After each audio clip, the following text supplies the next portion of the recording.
I'm Claudia Nice. Lisa, my student, has joined us in the studio today. We're going to be drawing landscapes using graphite pencils. The important elements to observe when drawing a landscape are shape, texture, light play, and value contrast. We'll take each of these into account in our lessons today as we draw the elements of the landscape together.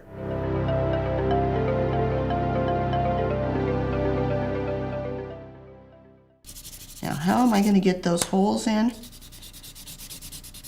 Well, there's a technique to do to make it look real, and there's one that you want to avoid. Let me show you the one you want to avoid. If I were to just outline a hole and fill it in, like so, you can't tell if it's recessed in or if it's just a big black spot.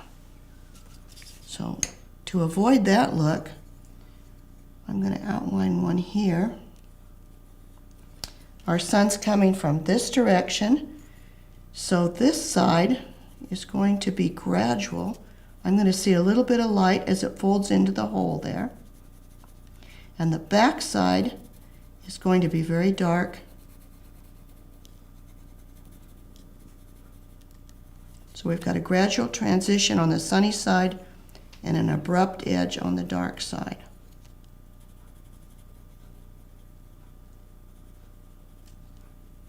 This works for a lot of things because not only can you put holes into rocks, you can put holes into, not holes into wood using that.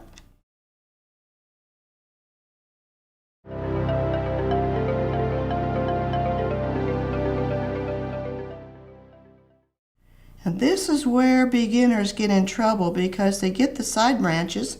Those are pretty easy to see, but what about the ones sticking straight out? Have you ever thought about that, Lisa? You've got ones coming straight at you, and if you forget to add those, you get the stylized Christmas tree, you know, like this kind of thing, with nothing in the middle. Okay, to avoid that, I'm going to put some lines across that will remind me there are branches coming right across like so. Okay, we can get some basic structure in there. Okay, I want to keep these light because we're almost going to erase those or ignore those in a few minutes. That's my skeleton to work from. Up high, we've got some, well, they're just little branches with needles on them, and I need to get those in first. Using a loose scribble stroke, I'm going to put a few of those in. The ones coming out from behind, see those little guys tucked in? And the one that comes right down across the front.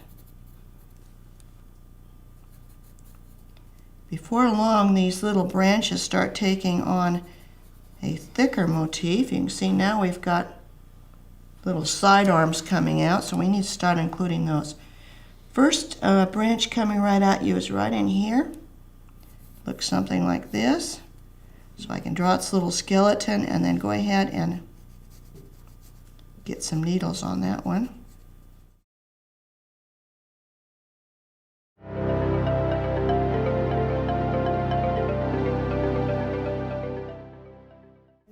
First, putting in these foliage leaves, instead of drawing individual leaves, I'm going to use an amoeba shape where I'm almost scribbling an oval shape over and over, but twisting my pencil so that I don't get the same repetitive shape. These are almost Valentine or heart-shaped leaves, so I'm going to use a little point on the bottom, scribbling those in as they come down. Does the leaf type matter? It really does. Now, if this were a maple tree, I'd use kind of a finger shape like so as I design those overlapping leaves. If it were a locust, they'd be longer like so. So you can scribble them in. They can be very loose and scribbly, but keep in mind the shape of your leaves. The line that outlines the amoeba area or the leaf area, you don't want to see it. You want to blend right up to that line and blend it out. In other words, you don't want a halo around each leaf in addition to the line. Let's get it right up there to where your leaf starts, and that will pop those leaves right out. Look how they're suddenly appearing as leaf shapes rather than scribbles. Right in there, do the blending. And how that worked previously, I just went in and scribbled right up to the leaf shape, filled it in like so, and then right up to the edge where the line is and smear that together.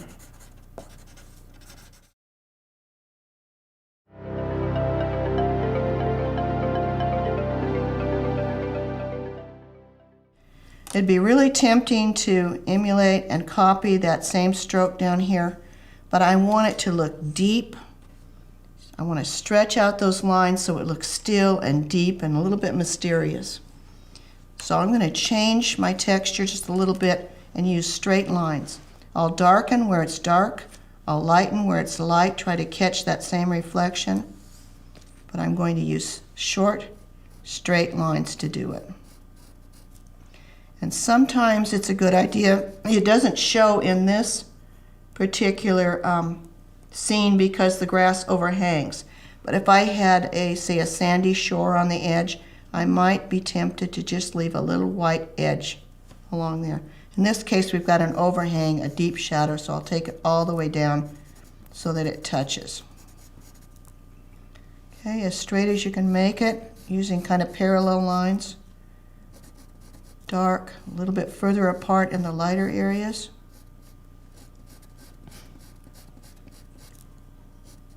This works beautifully when you're doing pen and ink, and it's going to work even better in pencil because we can smear it and give it a softer appearance.